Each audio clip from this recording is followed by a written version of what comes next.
Voilà, nous sommes avec le prophète Abel Kiki de Jérusalem, cité du grand roi. Justement, il s'est rendu disponible pour partager avec nous son témoignage de conversion, ce qu'il fait avec le Seigneur depuis et son ministère. Nous en parlerons. Shalom, homme de Dieu. Shalom, bonjour monsieur le journaliste. Vous allez bien? Ça va, ça peut y aller. En tout cas, c'est un plaisir pour nous de vous recevoir sur Univers Chrétien. Je vous en prie, le plaisir partagé. Voilà. Si vous deviez vous présenter à nos téléspectateurs, que diriez-vous? Oui, on m'appelle prophète Abel Kiki. Oui. Je suis le président de JCGR, Jérusalem, la cité du grand roi, qui a son siège à Calavi, à Abomey-Calavi. Voilà. Et avant de devenir prophète, vous aviez une vie avant, une vie peut-être qui ne connaissait pas le Seigneur ou qui connaissait le Seigneur. De toute façon, vous nous en parlerez. Mais l'enfance de Abel Kiki était comment? Oui, par la grâce de Dieu, je suis né, j'ai grandi dans une famille chrétienne et très tôt, j'ai eu la grâce d'être initié à la parole de Dieu, à une atmosphère chrétienne avec un papa, un géniteur très très attaché au Seigneur. Et donc, j'ai connu une enfance qui faisait tout le temps référence à Dieu en toutes choses, en toutes circonstances. Et donc, très tôt, vous avez connu le Seigneur. Vraiment, vous avez connu le Seigneur très tôt, ou bien, bon, c'est vrai, vous êtes né dans une famille chrétienne, mais on peut être né dans une famille chrétienne et ne pas partager véritablement les valeurs chrétiennes. Oui, il y a sans doute une différence entre connaître le Seigneur et faire une rencontre avec le Seigneur, vraiment personnelle avec le Seigneur. En termes de connaître le Seigneur, alors comme je vous l'ai dit tout à l'heure, on peut le connaître quand on est enfant ou très jeune. Et c'est ce qui a été mon cas.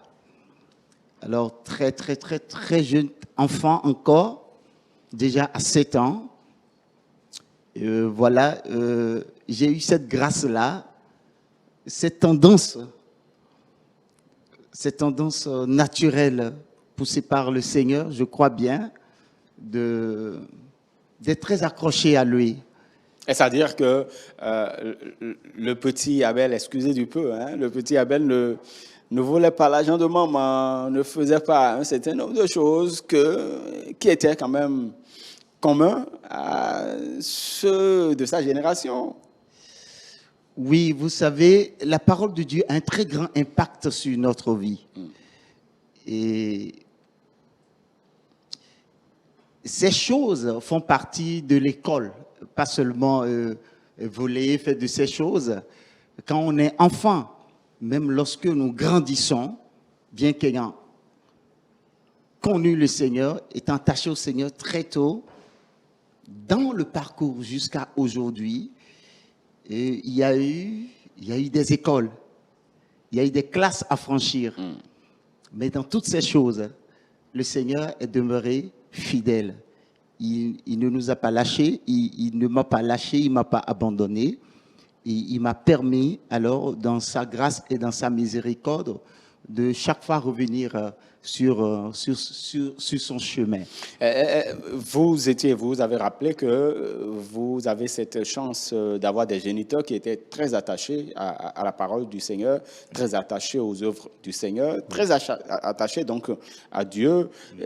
Comment se manifestait également votre attachement alors que très tôt vous avez quand même partagé ces valeurs-là que véhiculaient les parents?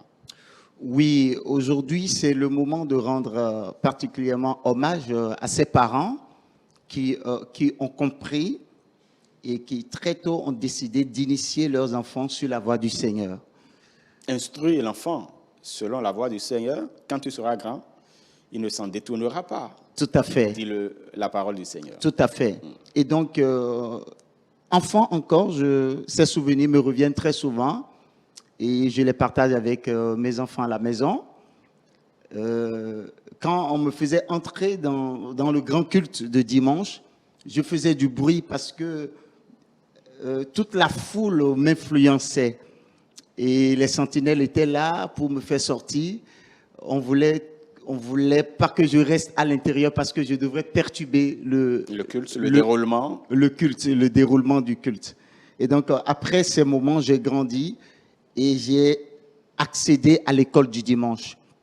C'est là que tout petit, l'Esprit de Dieu a commencé par se mouvoir dans ma vie. Et à l'école du dimanche, j'ai eu un parcours, par la grâce de Dieu, excellent. Très tôt, je me suis mis dans la classe des enseignants.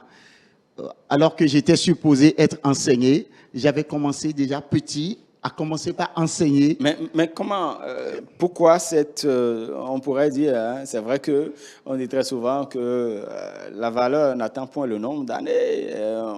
On dit très souvent que justement, vous pouvez avoir un talent qui s'explose et qui justement vous amène à être au rang des grands, par exemple. Mais juste, qu'est-ce qui a forgé cette personnalité pour que vous vous retrouviez à l'école des grands? Oui, à l'école des grands, ça c'est déjà trop dit. Bon, à l'école des enseignants, de l'école de dimanche. Oui, vous savez, à chaque année, à l'école du dimanche, il y avait des devoirs, des compositions qui devraient évaluer le niveau des élèves, donc, des élèves qu'on était. Je dois rappeler que j'ai grandi dans l'église protestante méthodiste et qui avait une méthodologie inouïe en termes d'école du dimanche. Et donc, on passait de classe en classe, en fait. C'était comme à l'école, de façon naturelle. Et donc, à chaque fois, on nous gratifiait des prix et tout, parce que nous accédions au premier rang. Et c'est cela qui a fait que, avec les leaders, ceux-là qui étaient des aînés et qui nous enseignaient, à un moment donné, ils se sont dit, non, ce garçon, il faut qu'on le déclasse avec son niveau, il peut déjà commencer par enseigner à l'école du dimanche. D'où très tôt, ça a commencé très tôt. Et il y a quand même quelque chose qui retient mon attention. Voilà, je ne l'avais pas prévu. Mais quand vous allez à l'école de dimanche et vous travaillez, vous arrivez à avoir de meilleures notes lors des évaluations. Parce qu'il faut rappeler que l'école de dimanche, on va à l'école de Jésus, vous êtes enseigné et puis vous faites la restitution après. Donc, il y a le test de connaissance et tout cela et vous passez, bien évidemment. Mais est-ce qu'en réalité, avec les évaluations, ce que donnaient les résultats que donnaient les évaluations, et votre vie, est-ce qu'il y a une conformité? Il y avait une conformité? Oui, il y avait une conformité parce que là, on était encore enfant. Nous parlons de 7 ans, 8 ans, 15 ans. 16 ans, 17 ans, 18 ans. Donc, c'était de l'insouciance dans les choses de Dieu. C'était formidable. C'était formidable. Et j'étais pas d'ailleurs le seul. J'étais pas le seul. Aujourd'hui, nous qui avions traversé cette école-là, nous avons une vie, par la grâce de Dieu, quand même un peu différente. Voilà, vous avez donc accédé à l'école, vous avez commencé par enseigner à l'école de dimanche. Et qu'est-ce qui s'est passé par la suite?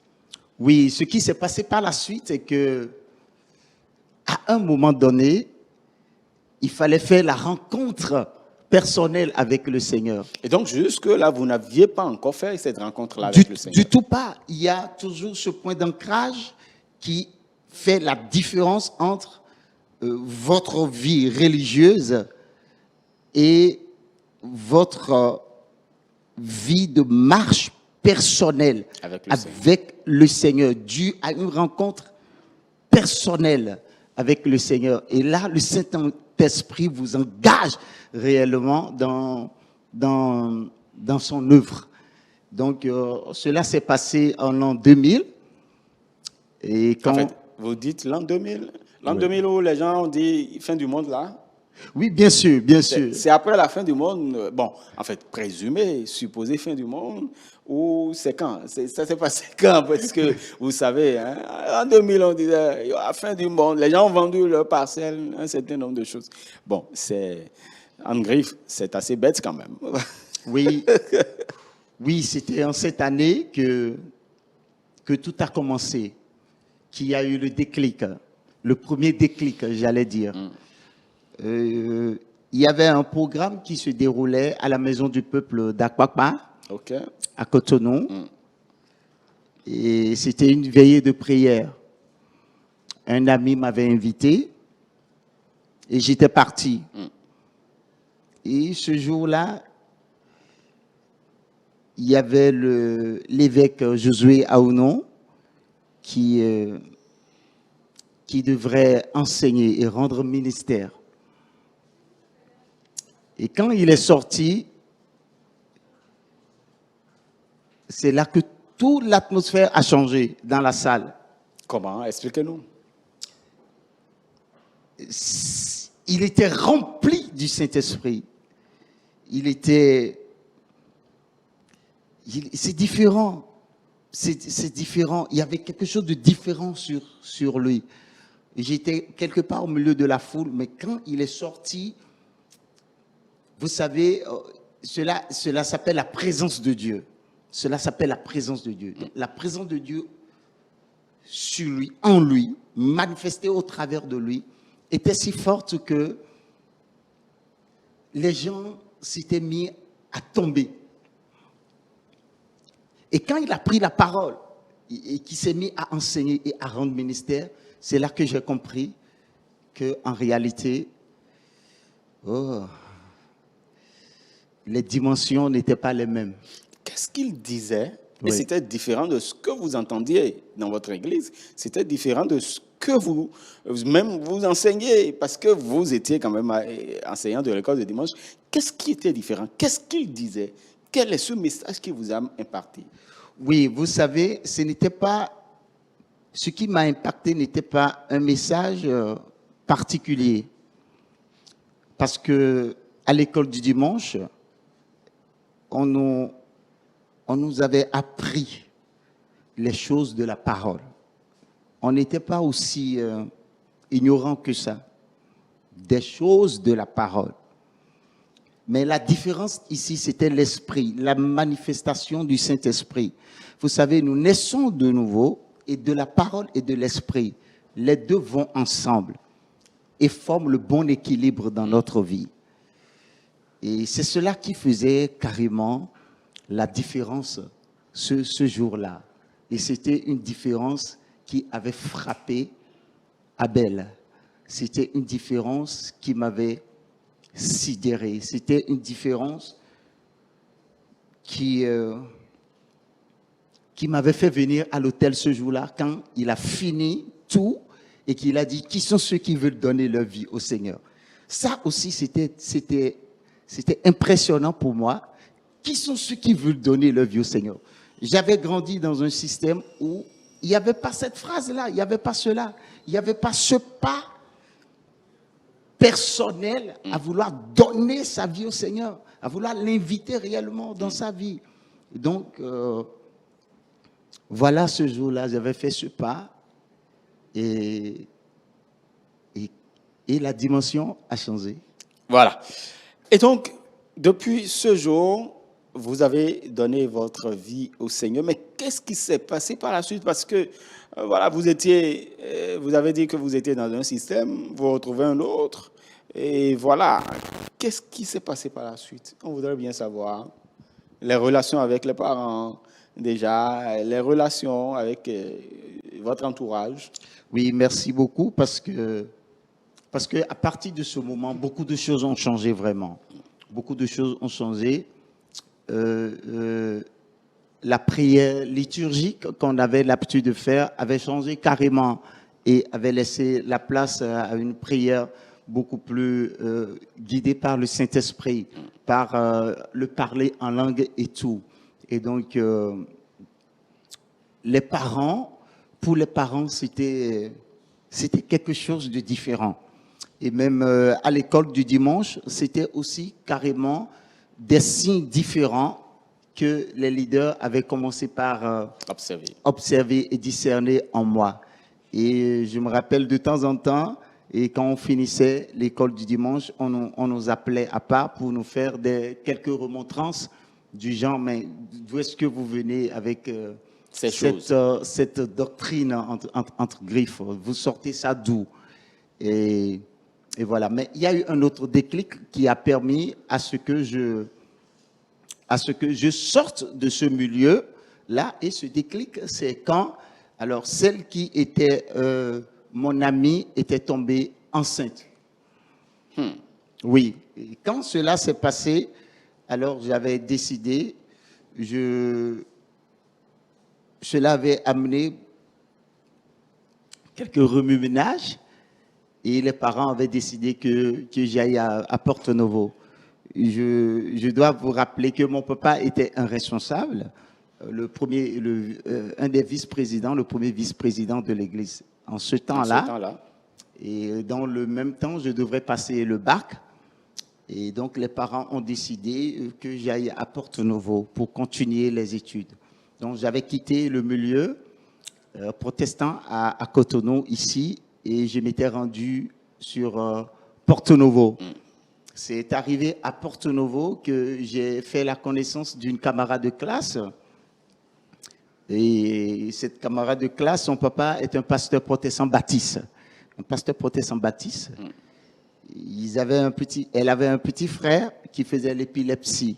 Un jour, nous étions sortis des cours quand elle me disait « Abel, tu sais, mon petit frère est à la maison mourant. Si je rentre maintenant et que j'apprenais sa mort, cela ne m'étonnerait pas du tout parce que la condition dans laquelle il était quand je venais à l'école n'était pas du tout bien. » Et je lui ai dit « Mais comment, ton papa, il est pasteur, non ?»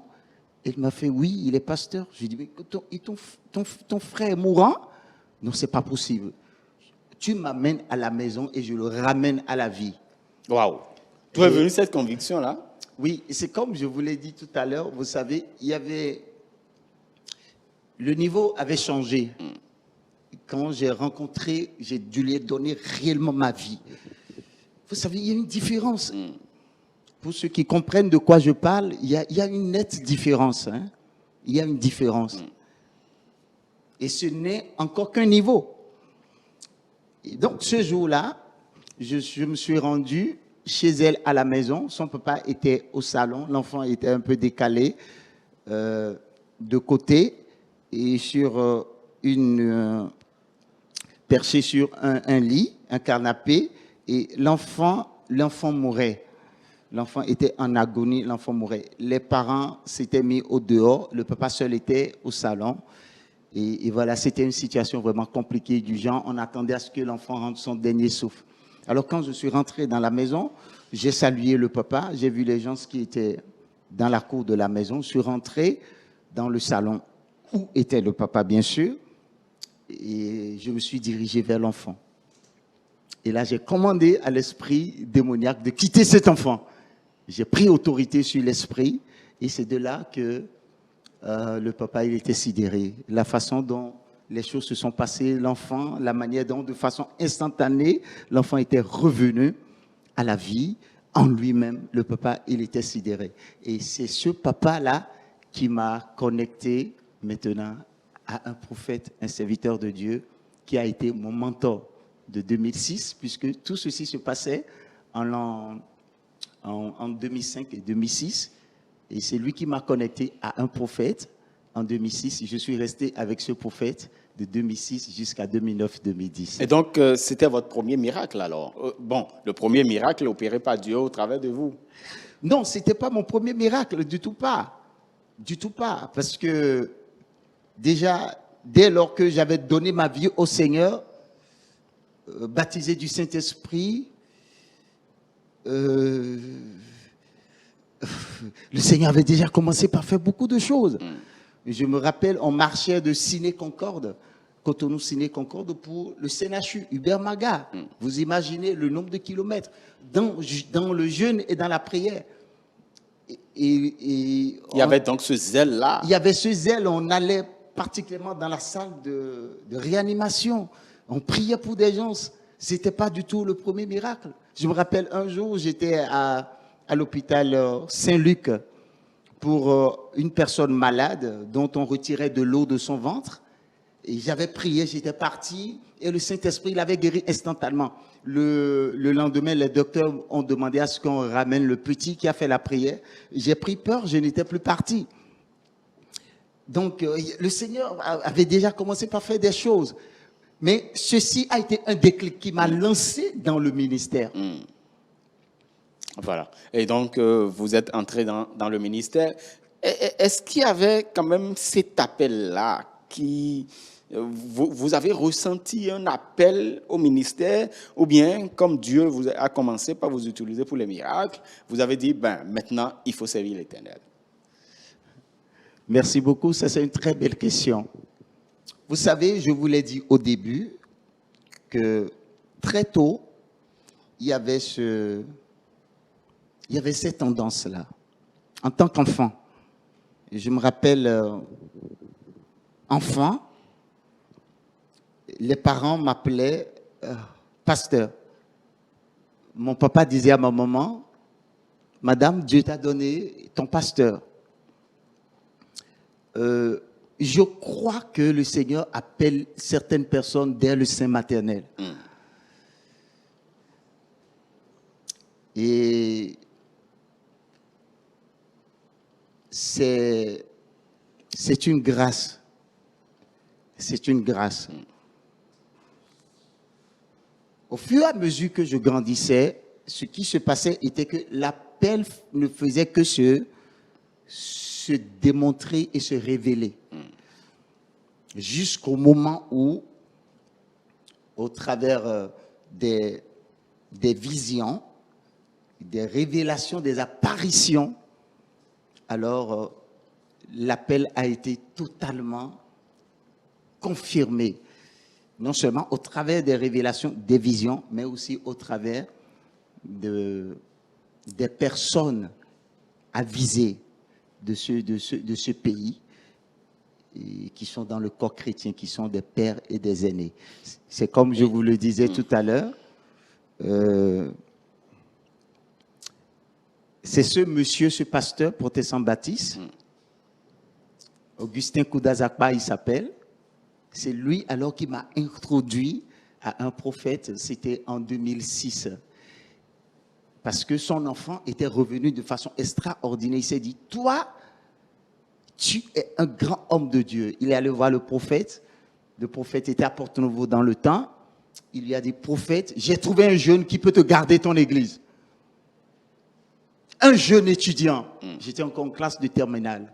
Et le prophète s'était déplacé avec le pasteur pour venir me voir à la maison, pour me solliciter de manière à ce que je tienne une église pour eux. Ils étaient prêts à louer un local et c'est ce qu'ils ont fait. Ils avaient loué. Et donc, un élève pasteur. Tout à fait. Et donc, c'est comme ça.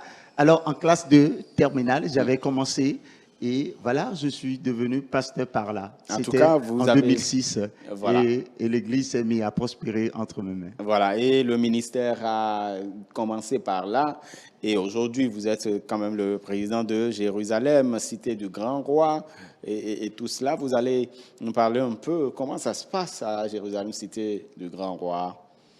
Oui, merci. Et Jérusalem, cité du Grand Roi, n'est pas venu de moi-même. Alors, j'ai fait de 2006 jusqu'en 2009 avec ce grand mentor, ce prophète, le prophète David Donwahwe. Et de là, j'ai été ordonné pasteur vers fin 2009. Alors, en 2010, j'étais parti, j'étais seul, libre, jeune encore, marié, avec père de 3 enfants, 4 enfants aujourd'hui, par la grâce de Dieu. Et donc, seul là, je m'étais mis à prier. Seigneur, quelle direction est-ce que tu veux que je prenne? D'où la révélation du terrain où se trouve Jérusalem, la cité du grand roi aujourd'hui. Cette révélation est venue dans le mois, et dans le même mois, quelqu'un est venu me chercher pour m'amener sur le terrain. Je lui ai dit, mais le Seigneur m'a révélé ici. Ici, c'est pour le Seigneur, c'est pour y établir son église. Le terrain était à vendre. Mais chose faisant, le terrain aujourd'hui est devenu, abrite le siège de Jérusalem, la cité du grand roi. Donc c'est comme ça, Jérusalem, la cité du grand roi est partie. Dans la foulée, le Seigneur m'a donné un autre mentor, l'apôtre Mouléro-Paul, paix à son âme, il est décédé.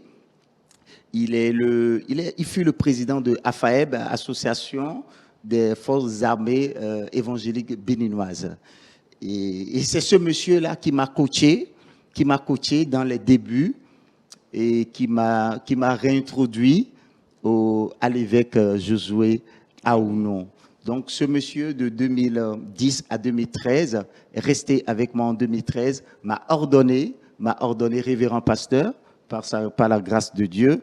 Et puis plus tard en 2016, en collaboration avec le bishop Josué Aounon, ils sont revenus pour, dans sa miséricorde, dans la progression des choses et dans sa faveur infinie, ils sont revenus pour me consacrer à leur prophète. D'où, de 2016 jusqu'à aujourd'hui, sous Cité du Grand Roi et sous l'égide de ces pères spirituels-là, de ces mentors aussi, alors nous évoluons normalement. La cité se porte très bien, nous faisons notre bonhomme de chemin. Voilà, et d'ailleurs, vous avez mis à la disposition donc du peuple béninois et du corps de Christ une brochure dénommée 1000 espoirs pour un cœur opprimé. Voilà, parlez-nous-en, d'où est venue cette initiative qui est quand même à son volume 2 aujourd'hui. Oui, 1000 espoirs pour un cœur opprimé, c'est un grand messager. C'est un messager de salut. 1000 espoirs pour un cœur opprimé, c'est un redonneur d'espoir. C'est une brochure, c'est un dévotionnel que le Seigneur m'a donné au travers d'une vision. En 2006, j'étais alors à Porto Novo. Et aujourd'hui, 1000 espoirs pour un cœur opprimé, comme vous l'avez dit, est à sa deuxième édition. 1000 espoirs pour un cœur opprimé vise notamment les nouveau-nés dans le Seigneur. Déjà, quand vous prenez 1000 espoirs pour un cœur opprimé, normalement, vous deviez donner votre vie au Seigneur. Et si vous l'aviez déjà fait, que vous lisez 1000 espoirs pour un cœur opprimé, cela vous fortifie, cela vous permet alors de connaître davantage le Seigneur et de savoir raison garder dans ces derniers temps pour que tous ensemble nous soyons enlevés dans la grâce du Seigneur. Très bien, merci beaucoup. On n'a pas vu le temps passer, prophète. En tout cas, nous aurons d'autres occasions pour revenir un peu sur d'autres initiatives que vous avez prises grâce au Seigneur. Pour vous laisser partir, quel est votre message à l'endroit des téléspectateurs? Oui, mon message est très simple. Mon message est très, très simple. Nous avons l'habitude d'écouter des témoignages de beaucoup de personnes. Mais il y a une chose que je voudrais souligner, c'est que le Seigneur, très tôt, peut élever des gens. Et très tôt, le Seigneur peut élever. Et quand il commence, il n'arrête pas. Et quel qu'en soit ce qui va arriver, il n'arrêtera jamais d'élever ses enfants. Donc, le Seigneur, il peut prendre tôt la jeunesse et élever cette jeunesse. Donc, je parle notamment à la jeunesse, que cette jeunesse-là, béninoise, alors s'attache au Seigneur et il y aura de l'espoir pour l'avenir. Très bien. Merci beaucoup à vous, prophète Abel Kiki. En tout cas, c'est un plaisir de partager ce plateau avec vous. Merci pour ce témoignage, ce qui rappelle que Dieu peut vous élever depuis le bas âge et vous consacrer pour son œuvre. Mesdames et messieurs, c'est sur ce témoignage que nous mettons fin à ce numéro de Univers chrétien. Merci de nous avoir suivis. Si Jésus ne revenait pas, nous allons nous retrouver dimanche prochain, toujours avec le même bonheur.